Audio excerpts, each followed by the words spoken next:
안녕하세요. 오늘 세계를 듣다 채널에 오신 여러분 환영합니다. 오늘은 어떤 주제로 대화를 나눠볼까요? 네, 안녕하세요. 오늘은 최근 미국에서 정말 큰 화제가 됐죠.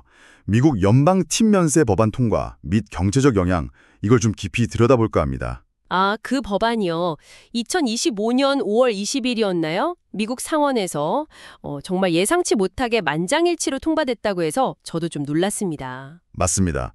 만장일치라니 세금 관련 법안에서는 사실 거의 없는 일이거든요. 그렇죠. 그럼 우선 이 팀 면세 법안 정식 명칭이 No Tax on Tips Act S129 이 법안 핵심 내용부터 좀 짚어주시죠.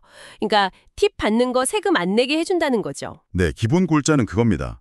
현금이든 신용카드든 직불카드든 어쨌든 신고된 팁 소득이요. 여기에 대해서 연간 최대 2만 5천 달러까지는 연방소득세를 공제해주겠다 이겁니다. 2만 5천 달러요? 꽤 큰 금액 같은데 혹시 조건 같은 건 없나요? 모든 근로자에게 다 해당되는 건가요? 아니요, 그건 아닙니다. 일단 소득 상한선이 있어요. 2025년 기준으로 연소득 16만 달러 이하 근로자만 해당되고요. 16만 달러? 네, 이건 아프로 물가 따라서 조금씩 조정될 예정이라고 하고요. 그리고 또 중요한 게 이게 영구적인 게 아니라 2025년부터 2028년까지 딱 4년간만 한시적으로 적용되는 법안입니다. 아, 한시 적용이군요. 그리고 제가 듣기로는 소득세만 면제고 다른 세금은 또 그대로 낸다고 하던데요. 네, 정확히 보셨습니다. 그 사회보장세나 메디케어 관련 세금, 흔히 FICA 세금, 급여세라고 하잖아요. 네네. 그거 여전히 내야 합니다. 그러니까 단순히 팁에 대한 세금을 완전히 없애준다 이런 개념은 아닌 거죠. 또 세금 법안이 만장일치로 통과된 건 정말 드문 일이거든요. 보통 이런 절차는 덜 논쟁적이거나 좀 일상적인 사안에 주로 쓰이니까요. 뭔가 정치적인 계산이 깔려 있지 않았을까 싶은데요. 그 트럼프 대통령 공약에서 시작됐다는 얘기가 있던데요. 네, 그게 이제 발단이 된 거죠. 트럼프 대통령이 이걸 대선 공약으로 내걸었는데 근데 정말 놀랍게도 민주당 쪽에서도 굉장히 신속하게 지지 의사를 밝혔어요. 아, 정말요? 양쪽에서? 네, 그러면서 순식간에 그냥 초당적인 합의가 딱 이뤄져 버린 거죠. 공화당 입장에서는 주요 공약을 이행하는 성과를 보여주는 거고 민주당은 또 노동자층에게 인기 있는 정책에 동참하면서 지지 기반을 다지려는 그런 양측의 전략적인 이해관계가 딱 맞아떨어진 결과로 보입니다. 정치적인 역학관계 외에 다른 요인은 없었을까요? 예를 들면 요즘 팁 내는 방식도 많이 바뀌었잖아요. 아, 그거 아주 중요한 지적입니다. 결정적인 촉매제 역할을 했다고 봐요. 예전에는 주로 현금으로 팁을 주니까 사실 신고율이 국세청 추산으로 한 15%, 그 정도밖에 안 됐거든요. 아, 거의 신고를 안 했군요. 그렇죠. 그런데 요즘은 거의 다 신용카드나 앱으로 결제하면서 팁도 같이 주잖아요. 네, 맞아요. 그러다 보니 팁 소득의 거의 80에서 90% 정도가 국세청에 자동으로 다 보고가 되는 겁니다.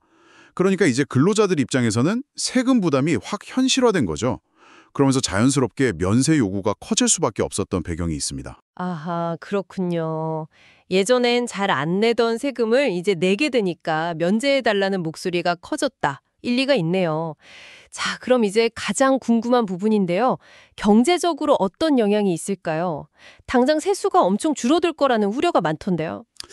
네, 그게 아마 가장 큰 걱정거리일 겁니다. 현재 추산으로는요, 이 법안 때문에 앞으로 10년간 연방 정도의 소득세 수입이 대략 1,100억 달러 정도 줄어들 걸로 보고 있습니다. 1,100억 달러요? 어마어마한데요. 그렇죠. 근데 이건 이제 소득세만 면제했을 경우고요. 일부에서는 좀 극단적인 시나리오까지 가정하고 있어요. 예를 들어서 고용주들이 임금을 팁으로 전환해버린다거나 이런 최악의 경우엔 손실액이 최대 5천억 달러까지 이를 수도 있다. 이런 경고도 나오고 있습니다. 물론 이건 좀 최악의 가정이긴 합니다만. 5천억 달러요? 정말 상상하기 어려운 금액이네요. 근데 근로자들 입장에서는 무조건 좋은 거 아닌가요? 일단 세금이 줄어드는 거니까요. 꼭 그렇지만도 않습니다. 이게 좀 분적을 자세히 들여다보면요. 소득이 원래 낮아서 연방소득세를 거의 내지 않던 분들 있잖아요. 저소득층 근로자들. 네, 이분들은 사실 직접적인 혜택이 거의 없을 수도 있어요. 오히려 그 저소득 근로자를 위한 세금 환급 제도 중에 근로소득세 공제, EITC라고 했는데 이런 다른 세금 공제 혜택을 못 받게 될 위험도 있다는 지적도 나옵니다. 아, 혜택을 받는 게 아니라 오히려 손해를 볼 수도 있다. 그럴 가능성도 있다는 거죠. 반대로 팁을 정말 많이 받는 예를 들어 고급 레스토랑 서버나 이런 고소득 서비스직 근로자들이 가장 큰 혜택을 볼 가능성이 크다고 분석되고 있습니다. 그렇군요. 수혜 대상이 좀 편중될 수 있다는 거네요. 그럼 고용주나 산업계 쪽 반응은 어떤가요? 지지하는 쪽도 있고 반대하는 쪽도 있을 것 같은데요. 네, 엇갈립니다. 일단 전국 레스토랑협회 NRA나 요즘 많은 기기코노미 플랫폼 기업들 있잖아요. 우버나 도어대시 같은 곳. 네, 배달 플랫폼들. 네, 이런 기업들은 대체로 환영하는 분위기입니다. 아무래도 인력 구하기가 좀 더 쉬워지고 근로자에게 직접적인 혜택이 돌아가니까요. 일부 서비스직 노조에서도 지지 입장을 내놨고요. 반대 목소리는 없나요? 당연히 있습니다. 특히 재정 건전성을 중시하는 단체들, 예를 들어 책임있는 연방예산위원회, CRFB 같은 곳이나 세금 전문가들은 강하게 비판하고 있습니다. 막대한 세금 적자가 우려되고 또 조세 형평성에도 문제가 있다는 거죠. 그리고 앞서 말씀드린 것처럼 저소득층에게 이게 정말 실질적인 도움이 될 거냐, 여기에 대해서도 의문을 제기하고 있습니다. 하긴 세금을 깎아주는 건데 재정 부담이 없을 수는 없겠죠. 그렇죠.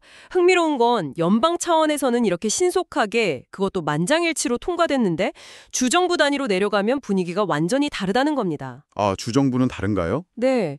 예를 들어 조지아주에서도 비슷한 팀 면세 법안 SB2를 추진했었어요. 그런데 연간 최대 1억 달러 이상 세수가 줄어들 걸로 예상되면서 결국 통과가 안 됐습니다. 아, 재정 부담 때문에 막혔군요. 네. 심지어 과거에 몬테나주 같은 경우는 팀 면세를 도입했다가 재정 문제 때문에 다시 폐지한 사례도 있고요. 그러니까 연방정부랑 주정부는 재정 현실이 다르다는 걸 보여주는 대목이죠. 네, 오늘은 미국의 연방팀 면세 법안 통과를 둘러싼 여러 가지 측면들을 좀 자세히 살펴봤습니다.